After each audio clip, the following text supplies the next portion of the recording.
Hi, everyone. Welcome to the Tanzu Community Edition community meeting. Today's date is July 6, 2022.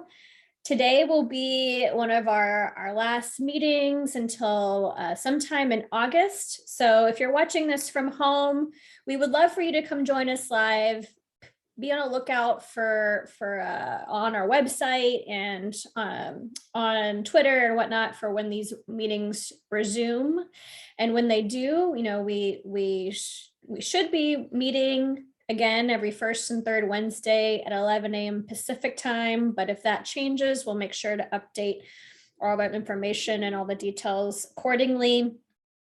These meetings are just a good opportunity to come and hear what the team's working on, provide any feedback, ask questions to the maintainers, meet other members of the community, and just kind of hang out for a little bit and listen in what TC is all about.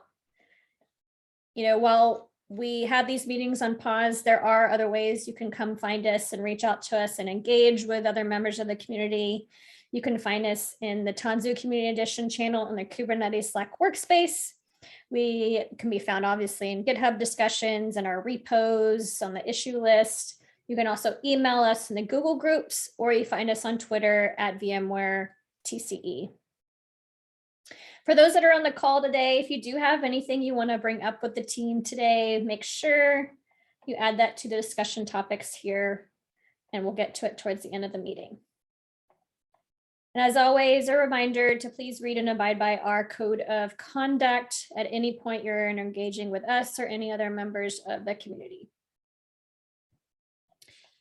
We do want to know more details about how you are using Tanzu Community Edition. So we've created this pinned issue, and all you need to do is put a comment on this issue and fill out these details that we request of you. So your organization, how, you know, what is the scenario you're using Tanzu Community Edition, and anything else you want to provide. It helps us to learn, you know, how to learn more ways about how others are using it to better our development process for TCE.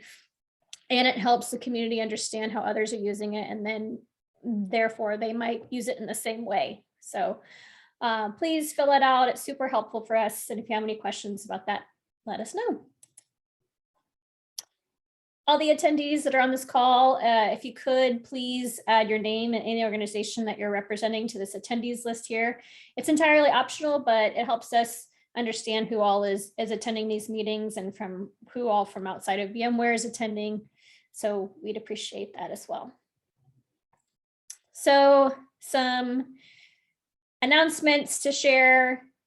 It's with a very heavy heart that I let the community know that we have some departures from our maintainers. And it's unfortunate that it happened all at the same time, but it's not all related by any means. And when we have like more information to share regarding like everything else regarding this, we will. But as far as like the health and state of Tanzu Community Edition, it is totally not relevant to that. It's just totally unfortunate timing. And with that, I'll let you know who it is that is leaving. We have Josh Rosso, who is moving on, John McBride, and Sean McGinnis. And their last day at VMware will be July 15th. So with that, Josh, do you want to say anything?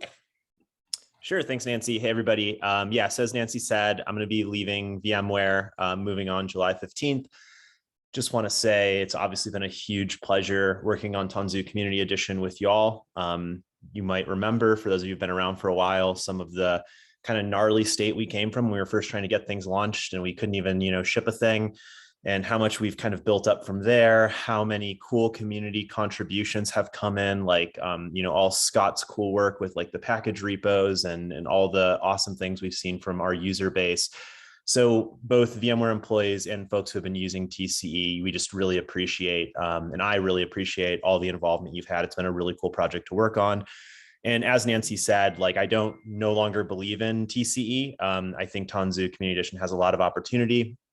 in the market still. And I'm really excited to root from the sidelines. For me personally, I'm just really passionate about working in the realm of compute. And I want to do something a little bit outside of the Kubernetes space for a while. So really psyched to do that, and really psyched again to have had this opportunity to work with you all. So yeah, thanks again, Nancy.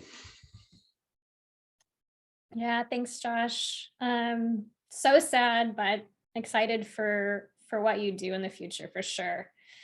We're gonna go through the other ones that are leaving, and then at the end, if you have anything you want to say from the community, please feel free to do so. So, John, do you want to say anything?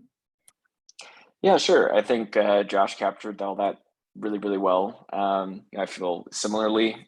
Huge shout out to this community and this group of people for getting TC8 to the point it is, and making it successful. And yeah, just seeing all the adoption with unmanaged clusters and cool, interesting feature ideas and value add has just been awesome. So yeah, huge shout out to this community. I think the community is what's going to continue to make this successful in the future.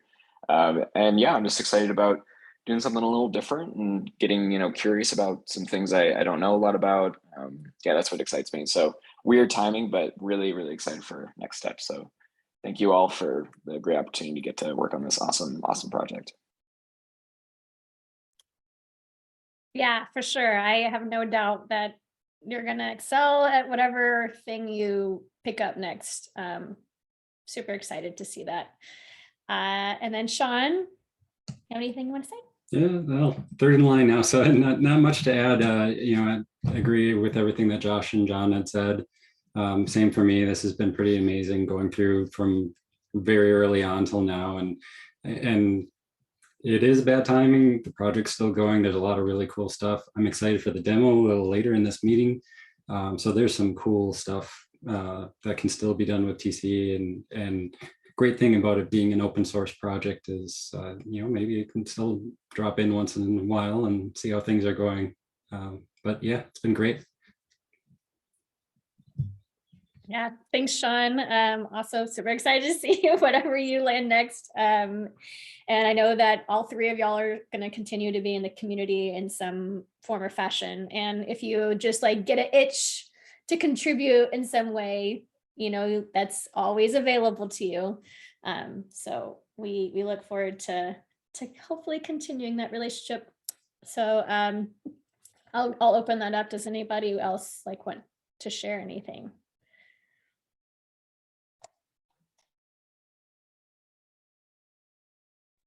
Just want to say from my side, thank you to all three of you.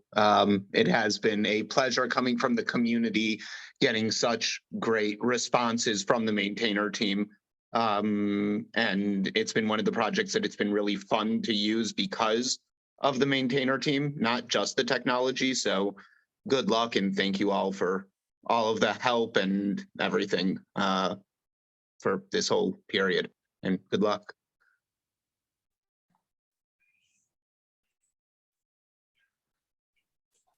Thanks, Scott. Okay, anybody else? Yeah, I'd just say +1 that it's fun to have a legit open project, where you're working out on GitHub and actually interacting with people and fostering folks to create their own content. And so yeah, definitely thank you, and also exciting to see kind of the base of this project continue to grow.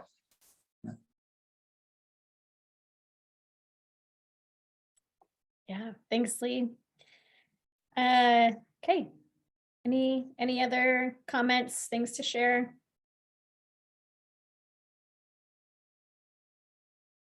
All right, yeah, I know that it's really big news to share this, and I imagine all of y'all have questions and you want to know what's going on in the future, but obviously we have some things we need to work on, and therefore that means these community meetings will pause until we have everything ironed out on what it means for these folks to no longer be maintainers and Also work on like what our roadmap is going to look like now and everything, but it by no means anything towards the state of Tanzu Community Edition.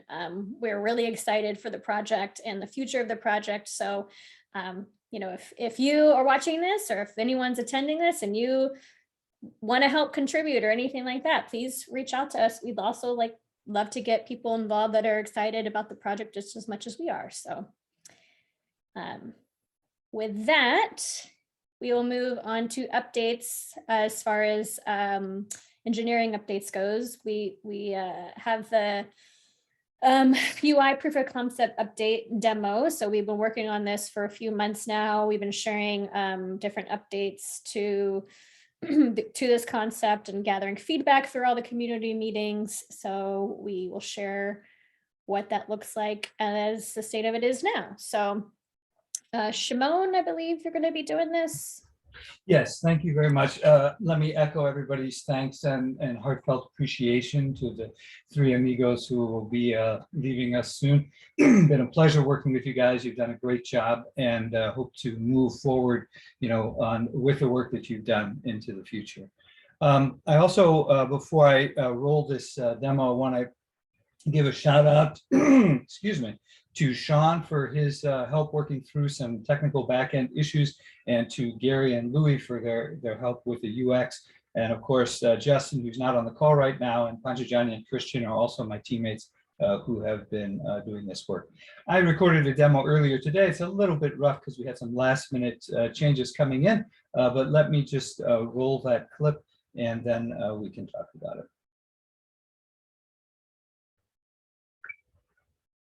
Hi, my name is Shimon Wallner, and I'd like to give an update on what the UI team has been doing. We're very excited about this UI plugin that will allow folks to have a pleasant UI experience when they're wanting to deploy a management cluster or an unmanaged cluster, and eventually a workload cluster. Now, our target audience for this, as you probably know, are people who are not as familiar with the Kubernetes ecosystem. And we want to give them a soft landing. We want them to feel a guided sense as they're coming through this UI, that they have help where they need it and are able to understand what's going on when they are confused, and also for more experienced users, allow them to be able to do what they need to do without our getting in their way. So I want to show different aspects of what we've been doing as a team. There's a lot of different work that different team members have been doing, but I'm the one demoing it for the sake of the whole team. One of the things that we're really excited about is this contextual help. So in the upper right-hand corner now, you're going to see this help colon, and the identifier here is going to change based on what context the user's in. So right now, we're at the very top level, we're at the welcome screen. This is just Tanzu Community Edition. If I click on it, we see this drawer come out that has several different topics that are related to this context of Tanzu Community Edition. Now, if I want to, I can search in here for other contexts, and I'll get some results based on what my search term is. But if I'm just coming in here by itself, I can see that these are the things that we expect that if you're at the welcome page, you might want some help with. And now if I click back on the screen, that goes away. If I want it to stay there because maybe I'm looking at something and I want to keep reading it while I navigate, I can pin this, and now I can click over here in the app and actually navigate, and my help will stay with me. So we're very excited about this. We do need some help getting the content fleshed out throughout the entire application, but we've got the home page and the getting started page are working very nicely. So if we go into the get started page, you'll see that the help colon now changes to getting started. And if I click there, there's a series of different topics now that I can expand and read more about. And some of these have links that will take me out, you know, to documentation sites and other things to give me a greater context. So that's the contextual help. Now, if I look here at this getting started page, you may notice from the previous demos, we've taken out the workload cluster. That's hiding behind a feature flag right now that I've turned off. And the reason that we've turned that off is because our first release is not going to have support for the workload cluster, so we don't want that cluttering up the interface and confusing people with links that won't take them forward. But if I look at the management cluster now, I'm going to create a management cluster, and we see what we've seen before. These are the 4 different providers that we're supporting. Now, the differences are this. We have tested the Docker end-to-end now, so that provider allows us to actually create a Docker cluster. We're not just using mock data there. We've actually been able to do that. Same for AWS. So using the AWS interface that we've demoed before, we've actually been able to create a real AWS cluster on an AWS account. Microsoft Azure, I'm going to walk us through. We are in the process of testing this now. I'm just going to enter some garbage data here because we're using a mock server. But Raymond is in the process of testing this out. And we see that the interface is doing what we expect. You do the connection there, and then you name your cluster. You pick an instance type for your control plane, and when you click create management cluster, you come here and we walk through creating the cluster. Now this is just mock data here, and you're seeing an error message because we've mocked that out to demonstrate that the error messages show up in red so that they stand out. And on this page, while we're waiting for our cluster to complete, we can scroll down and look at some of the next steps that we can do. We can see the path to our configuration file. We can export our configuration and so on and so forth. Now, if we come back here to our providers, the vSphere one is the provider that's lagging the most behind. That's been in my court, and I've had a lot of other administrative things to do. But we can see that there are some nice pieces here on the first step. When I enter in a server name and then move to the next field, we go to that server and we get the thumbprint from that server. And now the user can look at that thumbprint and compare it to a known thumbprint to make sure that we're hitting the right server. They can use that thumbprint for secure login if they want. And now when I type in my password here, I will have the ability to connect as you would expect. We also have the ability to use IPv6. So if I were to start typing in an IP address and then switch over to IPv6, you'll see that we get an error message now. And this error message actually recognizes the fact that we typed in an IPv4 and asks us if we want to toggle this back and use that IPv4. Once I connect, I get the data centers, and we'll notice that now this is just mock data, but the data center that I select here doesn't have any templates. And so we get this error message and the ability to refresh that check if I were to switch over to setting up a template on that data center and then come back here. I just want to be able to click this refresh. And we can demonstrate that with this particular data center here, that when you refresh it, we do that check again and we see that there are templates there on that data center. And then when we go next, we see the other steps that have not been built out yet. So let's go back to the getting started page and see the unmanaged cluster. Now this is also work in development that we're very pleased with. If we go into unmanaged cluster, we see the unmanaged clusters that we've already created.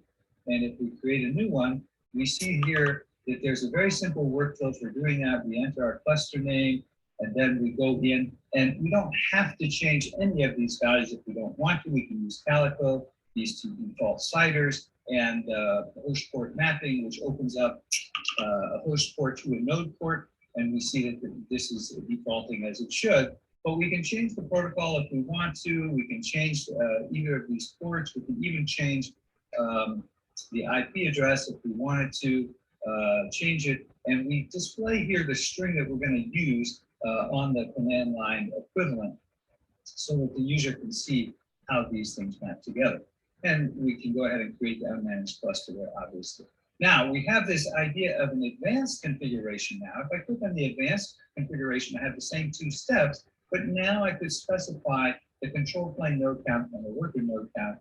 If I wanted to, I could choose what kind of cluster provider I want. And then for the next step, I would have the same configuration of the network settings that you saw before. So we're very excited about having the unmanaged cluster very close to completion. And that is our demo for today. I'm happy to take any questions that you may have and hope to have another update for you soon. All right, and there you have it. Also wanted to acknowledge that Landon Ott is with us on the call today, and we're looking forward to collaborating with you on the help content and getting the rest of the contextual help for all the different pages fleshed out. Any questions, comments? I see it looks great. Thank you. Looks amazing. I will take a bow on behalf of the team. It really looks amazing. One question on the unmanaged side is that advanced configuration still shows only about like 10 or 20% of what is actually configurable for unmanaged clusters. Is there an idea of exposing, even if it's just like a blank box almost, that you could add in additional configuration or something? So someone could still use the UI for a lot of settings, but add in like provider configuration, adding in that kind config, or adding additional repositories, or adding in packages. Having a field for everything is obviously complex. But the advanced doesn't have as much of an advanced feeling because it's still only like the 20%. It's in a great UI, but that was just the one question I had. No, absolutely, and it's a great question. What I failed to specify is that this is the advanced settings for MVP. It's not advanced settings like our goal of where we're going. So it's just the sort of start of our advancement, and we look forward to feedback on what we should add to it.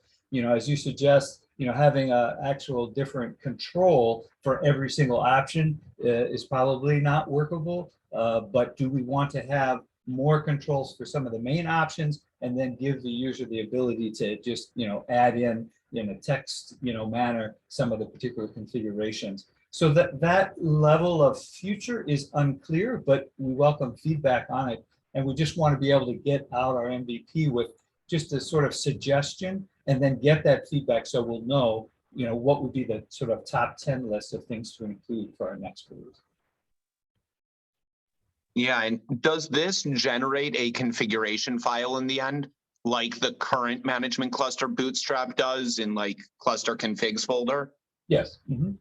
Okay. We're basically just sitting on top of the unmanaged cluster work. I know John did a lot of that, and we're basically just calling down into that and just making it easier for the user. So yes, we're doing the same creation of the configuration file, and we want to make that available to the user as well.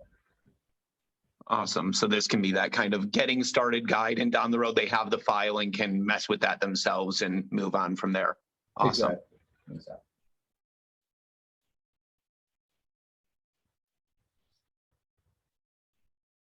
All right. Any other thoughts or questions? All right. Well, thanks everyone for your encouraging feedback. Thanks so much, Shimon. Really excited to see all of those updates and the state of things now. With that, it looks like we don't have anything else on our agenda. Is there anything folks want to say that wasn't added to the agenda, or ask questions or anything like that?